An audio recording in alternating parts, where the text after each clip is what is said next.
Bonjour, bienvenue dans ma bibliothèque. Nous sommes à Montréal le 29 décembre 2012. Mon nom est Bruno Lalonde. Comme vous pouvez l'entendre, je suis terrassé par une vilaine grippe.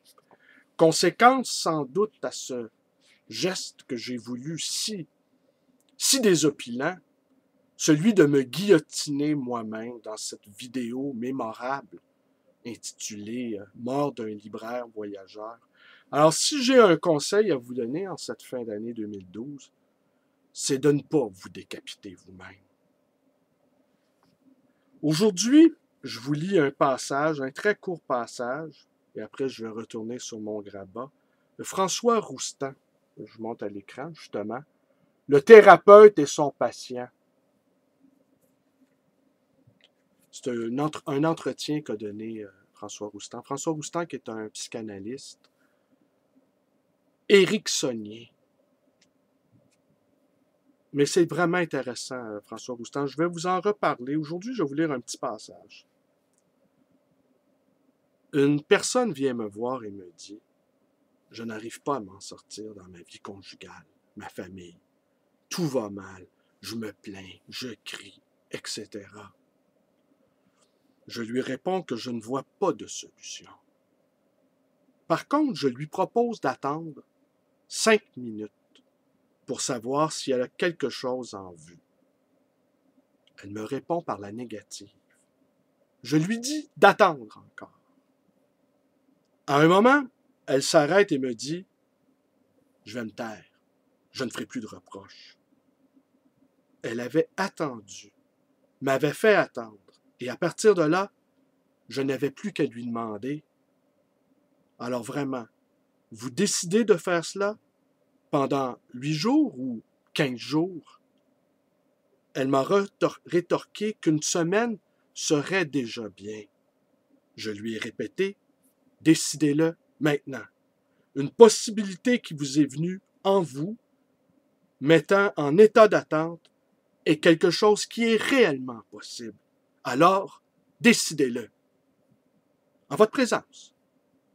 Oui, et j'ai ajouté, si vous tenez en silence pendant 1 semaine, téléphonez-moi. Je tâcherai de vous donner un rendez-vous. Pour moi, ce sera la condition première qu'un changement commence à se faire. L'attente a fait surgir une idée nouvelle. Puis cette possibilité d'action passe à la décision. À ce moment, un changement est commencé. Est-ce que c'est cela dont il s'agit quand vous parlez de cure de désintoxication narcissique? Pas tout à fait. Ici, je parle du refus de raconter indéfiniment sa vie, les pensées, les sentiments, les émotions par lesquelles on est passé et qui n'aboutissent strictement à rien. Des gens me disent souvent que selon le mode habituel des contacts avec les thérapeutes, on doit raconter son histoire. Au bout d'un quart d'heure ou de 20 minutes, j'interromps le discours et je demande « Pourquoi vous êtes là? Qu'est-ce que vous voulez changer? » Ils ne comprennent pas ma question.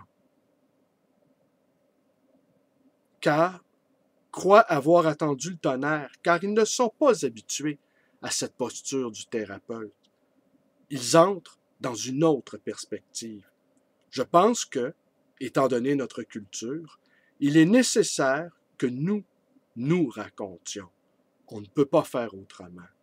Il faut donc que je sois prêt, pendant un certain temps, à entendre les plaintes et les détails de l'histoire des patients.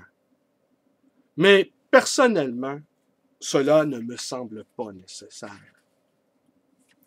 Cela change vraiment de ce qu'on entend dire du côté des psychanalystes. Des psychanalystes et même de beaucoup de thérapeutes. Pour moi, ce qui change une vie, ce ne sont pas les explications, les descriptions infinies de ce qui nous est arrivé, de nos sentiments et de nos émotions. Ce qui change la vie est une manière autre de percevoir les choses. Et là, je crois que je suis dans la ligne directe d'Erikson. Ou alors, s'il faut raconter l'histoire, c'est seulement pour y absorber la personne. Une personne m'a relaté en pleurant l'histoire d'un deuil d'un être cher qui remontait à 10 ans. Deuil qui avait été réactivé par une maladie d'un proche. Je lui ai demandé de me raconter la même histoire avec plus de détails. Il l'a fait et a moins pleuré. Je lui ai encore proposé de me la raconter avec encore plus de détails. La séance s'est terminée. À la séance suivante, je lui ai fait la même demande. En 3 rencontres, l'affaire était réglée. Ce patient a changé ses relations avec ses parents, ses proches. Tout un système a été modifié. Vous avez essoré la serpillière. Autrement dit, vous avez tordu la mop. On épuise les émotions, les sentiments, le retour sur soi. Cette personne avait très bien noté que dans la durée de ce deuil, il y avait de la complaisance de sa part. Il attendait toujours que les autres le plaignent. Il s'est réveillé en disant « Mais qu'est-ce que c'est que cette histoire? Je n'ai pas besoin d'être consolé. » À ce moment, tout le système des relations a changé. Selon vous, il est possible de dire « ça suffit ». C'est tout à fait possible. Il m'arrive d'ailleurs de dire à quelqu'un maintenant « Maintenant, stop ». Mais cela ne peut arriver que si le thérapeute s'est intéressé à la personne, a perdu sa singularité, a été vraiment tout entier attentif à elle.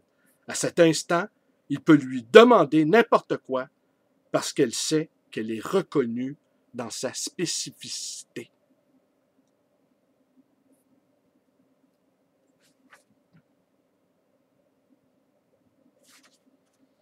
Que devient la fameuse sentence freudienne retraduite par Lacan? Là où c'était, je dois advenir. Je dis exactement l'inverse. Là où j'étais, ça doit advenir. Pourquoi? Parce qu'il ne s'agit pas du tout, comme certains le prétendent, de prélever de son inconscient quelque chose qui deviendrait conscient, mais au contraire, de remettre tout le conscient dans l'inconscient. Prenez par exemple Amélie Mauresmo. Elle a manifestement perdu parce qu'elle gambergeait. On voyait bien que tout se passait dans sa tête. Cela ne trompe pas. À mon sens, apprendre au patient à être totalement dans son corps, à l'image des sportifs, est fondamental dans la thérapie. Je dis quelquefois aux gens, vous allez apprendre à marcher. Pas à penser que vous allez mettre un pied devant l'autre, mais précisément à être totalement absorbé par la marche, à ne faire que ça. Surtout, ne pas penser. Ne pas penser est presque une conclusion de l'activité thérapeutique. Ah, si par enchantement je pouvais apprendre aux gens à ne plus penser, mais à être simplement intelligents dans leur action. Penser, interpréter ne sert à rien. Il importe juste de retrouver la totalité de son existence.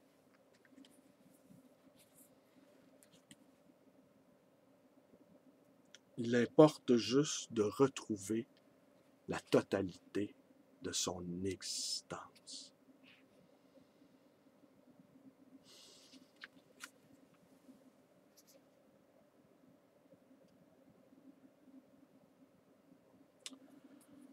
Voilà, c'est tout pour aujourd'hui. Je retourne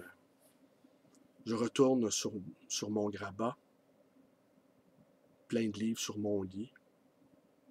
Je suis dans un état comateux. C'est plutôt agréable d'être malade, cette petite régression vers l'enfance, dans l'enfance.